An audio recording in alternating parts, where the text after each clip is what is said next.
문학, 음악, 미술, 영화, 역사를 아우르는 인문학의 향연. 최대봉의 낭만에 대하여.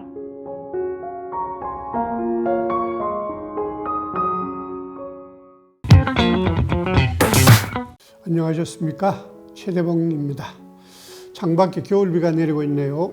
1965년 사랑방 손님과 어머니로 처음 아카데미의 문을 두드렸지만 한국 영화는 단 한 번도 본상 후보에조차 오르지 못했었습니다. 그런데 올해 봉준호 감독의 우리 영화 기생충이 무려 6개 부문에 후보에 올라 기대를 모으는 가운데 제92회 아카데미상 수상식에 화려한 막이 올랐습니다. 각본상에다 국제영화상 그리고 봉준호 감독이 최우수 감독상 트로피까지 들어올렸을 때 우리는 환호했습니다. 그리고 만족했습니다. 그것만으로도 아시아 영화들이 한 번도 올라보지 못한 고지였기 때문입니다. 23개 부문의 수상을 마치고 마지막 최고의 영예인 최우수 작품상 발표를 남겨두고 있었지만 후보에 오른 6작품 중에서 1차 대전을 배경으로 한 1917이 수상하게 되리라는 예상이 지배적이었습니다. 무엇보다 미국 영화였고 아카데미는 전통적으로 전쟁 영화를 좋아했기 때문입니다. 드디어 마지막 시상자가 무대로 걸어 나왔습니다. 와우, 제인 폰다였습니다. 올해로 82살이 된 그녀는 영화 바바렐라의 섹시한 여전사로 출연해 소년 시절의 나를 매혹시킨 배우였습니다. 여전히 아름다운 그녀가 말했습니다. 오스카 goes to. 찬물을 끼얹은 듯 고요해진 극장을 나지막이 울린 그녀의 마지막 말은 Parasite, 기생충이었습니다. 세계 가장 주목받는 행사에서 그것도 최고의 영예인 최우수 작품상의 주인이 된 위대한 한국인들이 무대에 올랐습니다. 브라보 코리아, 대한민국 만세. 최대봉의 낭만에 대하여 25번째 이야기, 우리가 잃어버린 것들, 지금 시작합니다. 길을 나서다 문득 주머니를 더듬어 보면 늘 무언가를 빠뜨리고 떠나왔다는 걸 깨닫게 되기 일쑤입니다. 잠시 멈춰서서 뒤를 돌아보지만 그날의 행선에 기묘한 물건이 아니라면 돌아가서 챙겨와야겠다는 생각은 떨쳐버리고 가던 길을 내쳐 가게 됩니다. 그러나 그것이 있어야 할 빈자리가 내내 허전하고 찜찜합니다. 우리가 숨가쁘게 헤쳐온 근대화와 산업화의 소용돌이 속에서 우리는 많은 것들을 잃어버리거나 잊어버렸습니다. 오래된 우리 삶의 기억들입니다. 그것은 잊혀지거나 훼손되어서는 안 될 함께 살아온 공동체로서의 정체성이기도 합니다. 얼마 전 대보름이 지났습니다. 농경민족으로 살아온 우리에게 한 해 농사의 시작을 알리는 이날에 가장 많은 세시풍속이 몰려 있다는 게 어쩌면 당연한 일이겠죠. 설날이 정적인 명절이라면 대보름은 동적인 명절이라 할 것입니다. 자연이 긴 겨울잠에서 깨어나 기지개를 켜듯 곳간에서 잠자고 있던 농기구들의 먼지를 털어내고 겨우내 뻣뻣하게 굳어있던 관절들을 짐짓 어루만져 보게 되는 날이기도 합니다. 설날이 가족적이고 수직적이라면 대보름은 집단적이고 수평적입니다. 설날에는 집안끼리 모여 세배하고 조상신에게 제를 올려 가족의 안녕을 기원하지만 대보름에는 윗마을 아랫마을 함께 모여 윷놀이도 하고 곶싸움도 하며 대동의 마당을 엽니다. 작은 보름이라는 열나을 밤에는 동리마다 한 해의 마을의 화평을 비는 동제를 지냈었습니다. 이제는 거의 대부분의 마을에서 사라진 풍습이지만 내가 살고 있는 마을에서는 아직 해마다 꼬박꼬박 지켜지고 있습니다.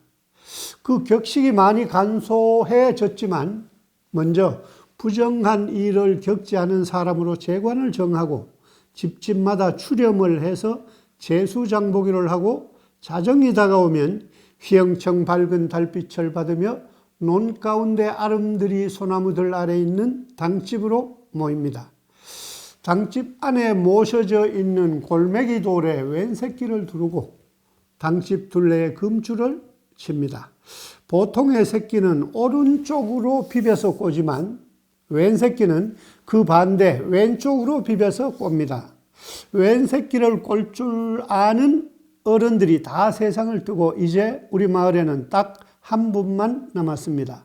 술 좋아하고 우스개 좋아하시던 그 어른도 올보름에는 병석에 누워 동제에도 참석하지 못하고 새끼만 꼬아 보내셨습니다. 젊은이라고 해야 50줄에 두어 사람이 고작이지만 그들 중 누군가가 배워두어야 할 텐데 그 어른마저 세상을 뜨면 무엇으로 금줄을 쳐야 할지요. 촛불을 켜고 제물을 차리면 준비가 끝나고 목욕 재개한 재관이 잔을 올리고 축을 합니다. 마을에 예로부터 전해 오던 축문이 오래 사용해 나달나달해져 망실되어 몇 해 전 내가 컴퓨터로 뽑아 여러 장 만들어 놓았습니다. 컴퓨터 활자를 본 귀신들이 끌끌 혀를 찰 노릇입니다. 제사가 끝나면 아이어른 할 것 없이 마을 사람들의 이름과 가축들의 이름까지 불러가며 소지를 해 하늘로 올리면 동제가 끝나고 마을 사람들끼리 음복을 하며 밤이 이슥하도록 덕담을 나눕니다. 이날 밤에는 잠을 자면 눈썹이 휘어진다고 했습니다. 어린 시절 동네 아이들끼리 모여 놀다가 잠이 드는 친구가 있으면 눈썹에 하얀 밀가루를 칠해놓고는 낄낄대곤 했었습니다. 대보름의 다른 이름인 오기일에는 이날 오곡밥을 먹게 된 연유와 얽힌 재미난 이야기가 전해옵니다. 삼국유사 사금갑편에 나오는 설화입니다. 신라 소지왕이 행차 중에 까마귀 떼가 시끄럽게 우는 소리를 듣고 따라가 보니 한 연못에서 노인이 나와 서찰을 건네며 말했습니다. 개견 이인사, 이 편지를 열어보면 두 사람이 죽을 것이요. 불견 일인사, 열어보지 않으면 한 사람이 죽을 것이다. 두 사람보다는 한 사람이 죽는 게 낫다고 열어보지 않으려는 왕에게 신하들이 죽게 되는 그 한 사람이 임금 자신일지도 모른다고 채근하자 열어보게 됩니다. 그 편지에는 사금갑이라는 글귀가 있었다고 합니다. 검은고 함을 활로 쏘라라는 뜻이죠. 그 함 속에는 왕비가 사통하던 중과 함께 왕의 목숨을 노리며 숨어 있었습니다. 두 사람을 죽인 임금은 해마다 이날 오곡밥을 지어 까마귀에게 제사를 올리게 되었다고 합니다. 오곡밥의 5오와 까마귀 오의 소리가 같기 때문이었겠죠. 보름 다음 날인 16세는 귀신들의 날입니다. 이날은 귀신들이 돌아다니는 날이기에 밖에 나가 일을 하면 안 됩니다. 일꾼이나 머슴들이 하루 더 놀기 위한 핑계였을지도 모르죠. 이날은 신발을 들어 놓아야 합니다. 귀신들이 다니다가 제 발에 맞는 신발이 있으면 신고 가버리기 때문입니다. 대문에 채를 걸어두기도 했습니다. 귀신들이 얼금얼금한 그 채의 구멍들을 세느라 정신이 팔려 집에 들어오지 못한다는 것이죠. 서양의 켈트족의 풍습인 할로윈도 죽은 귀신들이 돌아오는 날이죠. 기괴한 복장을 하고 할로윈 파티에 가는 게 요즘 우리나라 젊은이들의 로망이라고 합니다. 우리들의 전통은 잊혀져 가고 서양 야만족의 풍습에 열광하는 세태가 씁쓸합니다. 뭐니 해도 대보름날의 주인공은 달림입니다. 말이나 글에 있어서도 달림이라는 말은 사어가 되어버린 것 같습니다. 어린 시절 보름밤이면 동산에 올라 달림에게 소원을 빌곤 했습니다. 생명이 없는 것들도 님이 되던 그런 시절이 있었습니다. 어린 시절 우리를 가장 신명나게 했던 것은 쥐불놀이였죠.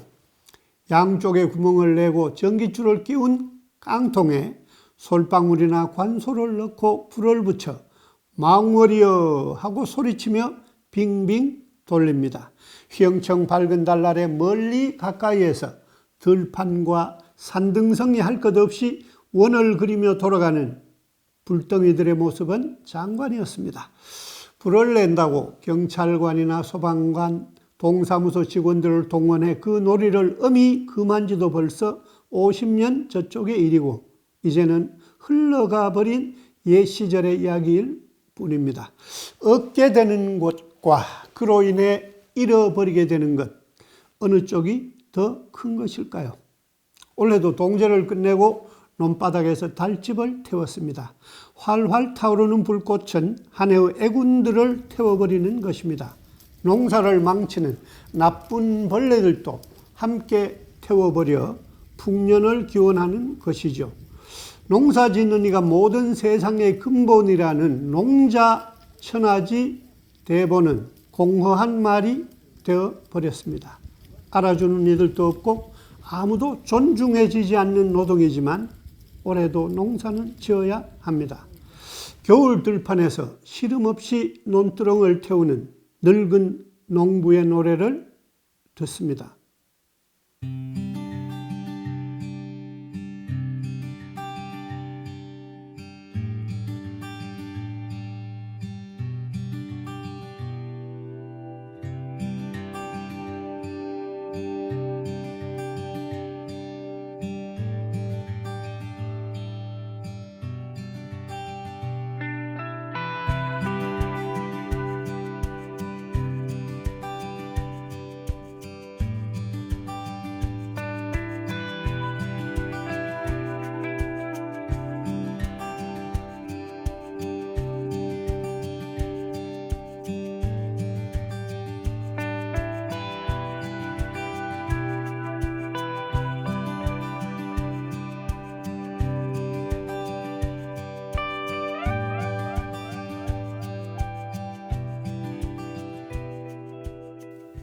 저 둘의 불을 놓아 정태춘, 박은옥입니다. 최대봉의 낭만에 대하여 였습니다.